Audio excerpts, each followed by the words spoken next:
So, guys, the troops, the National Guard troops that President Trump dispatched to Washington, D.C., arrived yesterday. They showed up in droves. And I guess, to say that the Democrats are not grateful would be an understatement. The mayor has waffled between kind of being grateful and saying, you can say crime's down. Try telling that to the victims' family members, and getting pushed by her fellow leftists into saying, but he's authoritarian. And, of course we hate him, but the troops, they're not such a terrible idea. In any event, they've arrived, and Judge Jeanine Pirro, who's the U.S. attorney now for the District of D.C., was asked yesterday about the troops and the allegedly falling crime rate. And here's how that went. What this makes clear to me is that there is a whole community that is suffering because of the violent crime in this district. All members of the minority community. I am here today to tell you that on behalf of all of these victims, all of these families, that they're going to be accountable, that we are going to make a difference. And I guarantee you that every one of these individuals was shot and killed by someone who felt that they were never going to be caught. And I want to send a message that we are going to catch you. You said it's guns on the street that's causing this problem. Are you concerned that the DOJ's funding cuts to gun violence prevention programs undermine the effort? We are putting all kinds of resources onto the street. Love her. Hailing the drop in crime rates at the end of it. What changed? It's never enough. This changed. This changed. It's never enough. You tell these families crime has dropped. You tell the mother of the intern who was shot going out from McDonald's near the Washington Convention Center, crime is down.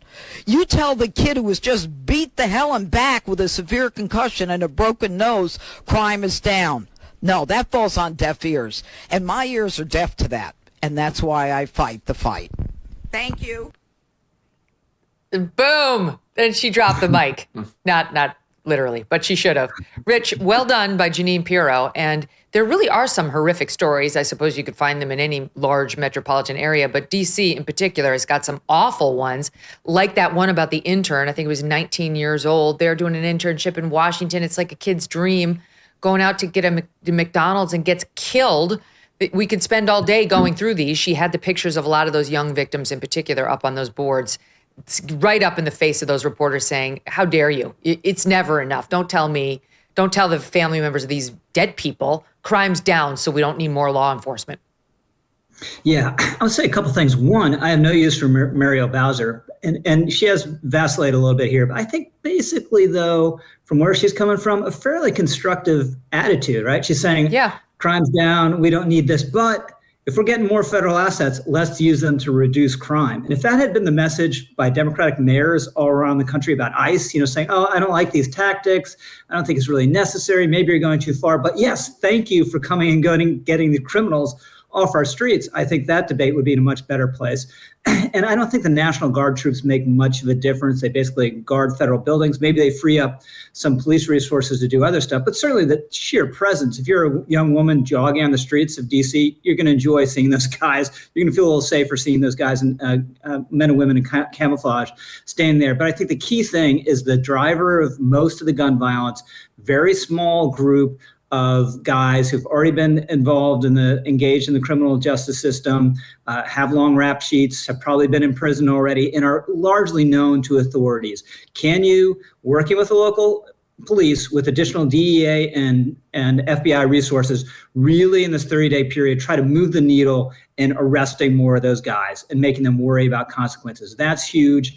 And then the carjackings, which are so awful, they're 14-year-olds carrying these things out. So you need, as Jeanine was saying, you need them to believe there are going to be consequences. That involves, I think, changing the laws. Congress has a role here. The DC City Council probably can't be done in 30 days, but you can move the needle. And I hope there's an incentive created here for DC to say, no, we don't need this federal intervention. We're doing fine because we're going to get tough in these, in ways X, Y, and Z. That would be a very constructive outcome. The cops have been super grateful for it, Charlie. The cops union came out and said, thank God. We need help. We actually cannot handle this on our own, which went unreported by the New York Times' daily podcast yesterday when they took their deep dive into local reaction. They forgot to mention that the police are really grateful for it and say it's necessary. But here's just another example of what was on the two boards. She was showing pictures of victims. She said, look at these 45 victims, all 19 and under, all killed by gunfire in the last 18 months in D.C. And you tell me crime is down. Two of the victims, Charlie, were 3 years old. One little girl's name was Honestly Cheadle. It happened last month via the local NBC. Police arrested a man who they say fired shots that killed a 3-year-old girl as she sat in a car with her family after 4th of July fireworks. They believe the shooter intentionally targeted the family's car. She was taken to a hospital and died days later. And then just today, I retweeted someone named Maddie Karen, not to be confused with Maddie Kern, who says as follows: I was called into court, she's a DC resident, to give a statement about a man who had exposed himself to me on the Metro. He had over 200 charges to date. Court was delayed 4 hours for him to, quote, calm down after calling the judge the C word. Once he had, she dismissed the new charges and let him go. That is what so many crime victims have faced if the police do arrest the perpetrator and charge with the right charge as opposed to a downplayed charge, which is what is allegedly happening within the DC police. They're downplaying the charges so that they can make it look like crime is down. But if they get charged adequately and then get into the court system, you run into a judge like this who's really not particularly impressed, maybe unless you've actually murdered a 3-year-old. And even then, questionable. Yeah, I haven't heard a good argument against this move yet. It may be true that crime is down. Perhaps a lot of that's the artifact of reporting, but it may be true. It's irrelevant, though, because crime is still very high. If you look through the reports, it is at an unacceptable level. I am not a fan of the idea that we can make paradise on earth. Sometimes when you hear the phrase, for example, if it saves one life, I think, well, no. We live in a free country. You cannot completely eradicate bad things happening. But that's not what we're discussing here. We're discussing a city that is a mess, a city in which people are assaulted and killed and victimized all the time. And the fact that it may or may not be relatively down from its absolute high a few years ago is immaterial. The question is it acceptable? And the answer is that it's not. And that it's not is largely a choice. We're not talking here about a hurricane or a tornado or an earthquake. We're talking here about government policies that don't work. You mentioned one of them, which is letting people off. Another is treating crime as if it's some sort of charming foible of the city. You sometimes hear this in discussions of New York. Oh, do you remember back when?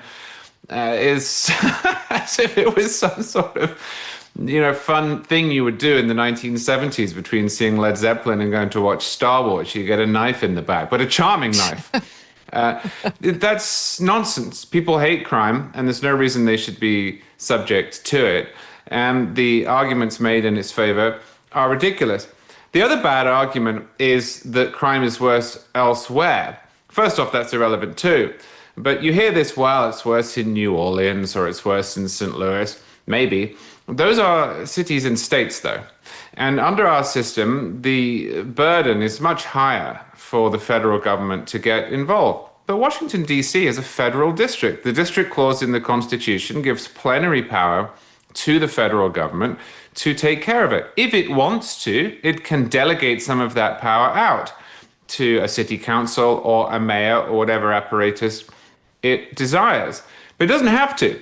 And if it is the case, as it clearly is here, that the delegated authority is just not doing a very good job, then it's entirely reasonable for the federal government, which runs the federal district, which incidentally is the capital of the United States. There is an interest here in making sure that it's not a hellhole. It's embarrassing that DC is the way that it is, to step in.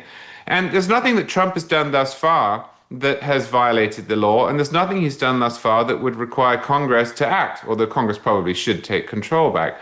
So I don't see any good arguments here that don't amount to either it's not so bad, it is, or crime isn't too much of a problem anyway, it is, or this is racist, it's not, or this is an overreach from the federal government, which is ridiculous given that we're talking about Washington, D.C., which is run by the federal government.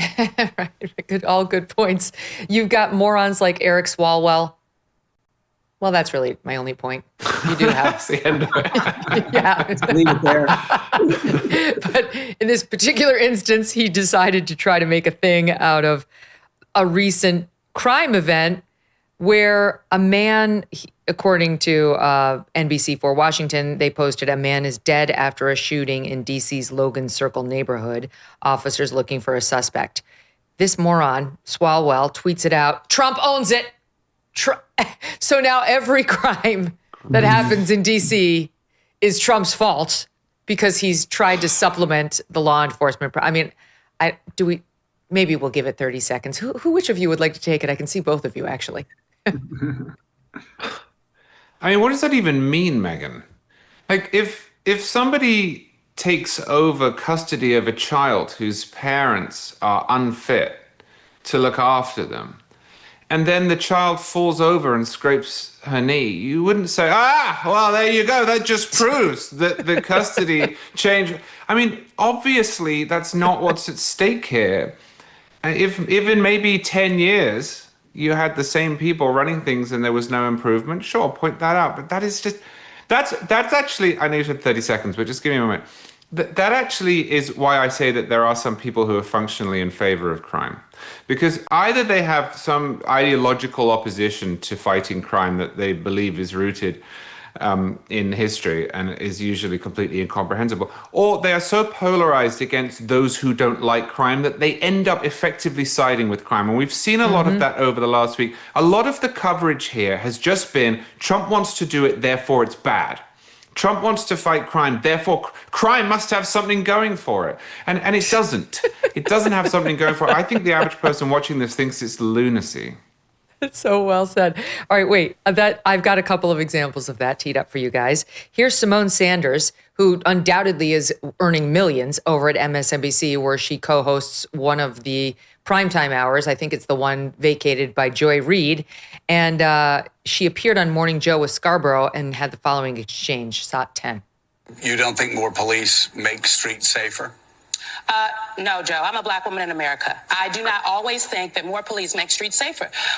When you walk down the streets of Georgetown, you don't see a police officer on every corner, but you don't feel unsafe. So what is it about talking about places like Southeast DC, right? Ward 8, if you will, that people say, well, we need more officers to make us safe. I think we have to rethink what safety means in America. Rich? Rethink what safety means? What is she? Does anyone not know what safety is, right? It's being able to walk down the street without looking over your shoulder, or let your kid go out and play without worrying about him or her being harassed or shot. I mean, it's very basic. And if you showed that clip to the average resident of a dangerous neighborhood in Southeast DC, they would think she's crazy, right? That's a luxury belief right there. And that famous phrase, she can say that because she safely goes from green room to green room and from Democratic fundraiser or whatever else it is, and doesn't have to worry about crime. And you know, the counter argument that, look, we shouldn't do this because violent crime's down 25% in DC or whatever it is. Talk to anyone who lives in DC and ask them how they feel. Actually, I give Joe Scarborough credit. He's been reading these anonymous missives from Democrats he knows who are saying, why didn't this happen sooner? I don't feel safe in the city. We talked on the editor's podcast with our reporter, Audrey Fahlberg, who's down there in DC, says routinely harassed and menaced on the metro, and that everyone knows someone who's been mugged or gotten hurt. That is totally unacceptable. ABC anchor just the other day, right, said that she was mugged outside the ABC studio. Yeah, not a what shouldn't be a dangerous part of town, kind of near DuPont Circle, right across the street from a luxury hotel. I forget the name of it. Might be the Mayflower. I forget. But should you go there and you're like, is this really dangerous? But it is if you're there at the wrong place at the wrong time with the Willard, I think she said. Crazed person. The Willard, yeah. So everyone knows, even if the numbers have gone down, it's still not a place where you feel safe. And Symone, it doesn't matter what Symone Sanders says, everyone knows that. It's a little bit trying to spinning crimes, a little bit trying to like spin the economy. Doesn't matter what you say, people know what their pocketbook is, and people know what safety is. So Symone is a joke, Charlie. This woman 100% rides to and from work in a Lincoln Town car, driven by a driver. When she gets to MSNBC, there is security there waiting for her. She gets escorted into the building. I know a thing or two about working in cable news. For her to be like, I feel totally safe, except when I see a cop because I'm a black woman in America, is a lie. Keep going. Well, sorry, we don't even have to assume. Can we just take a second to focus in on her argument? The actual logical chain that she offered up there was, policing doesn't improve things in areas with crime because in areas without crime, there aren't many police. What kind of argument is that? That's like saying that food doesn't help people who are hungry because people who already have lots of food don't need any more. Like, yes, obviously there aren't police all over Georgetown. It's a relatively wealthy, safe area. What the hell does that have to do with people who don't live in Georgetown? I mean, she said that, you said she makes millions of dollars a year. Why? She said that on television, Megyn. What kind of argument is that? That's what I'm talking about, the fetishization of crime, the defense of crime. And she says, as a black woman in America, what does that mean? Like, does she have any real arguments? But that she is pro-crime. Not in the sense that people use that in the sort of Archie Bunker way, but she would rather have more crime than fix it for whatever ideological reasons that she has come up with. She's willing to go on television and say, well, it's fine for me in Georgetown. Come on. So what do we think the effect of the sparring between President Donald Trump and the Fed is going to be? Can the Fed take the right action at the right time? Do we trust in that? Or are we going to be looking at a potential economic slowdown as they slow roll any of their moves as they worry about his tariffs? And what exactly does all of this mean for your savings? You might want to consider diversifying right about now with gold through Birch Gold Group. For decades, gold has been viewed as a safe haven in times of economic stagnation, global uncertainty, and high inflation. And Birch Gold makes it incredibly easy for you to diversify some of your savings into gold. If you have an IRA or old 401k, you can convert that into a tax-sheltered IRA in physical gold, or just buy some gold to keep it in your safe. First, get educated. Birch Gold will send you a free info kit on gold. Just text MK to the number 989898. Again, text MK to 989898, and you'll start the process of just getting the 411 on what it means to own gold. Consider diversifying a portion of your savings into gold. So if the Fed cannot stay ahead of the curve for the country, at least you can stay ahead of the curve for yourself. Thanks so much for watching. If you like what you just saw, hit the subscribe button for more clips and full episodes.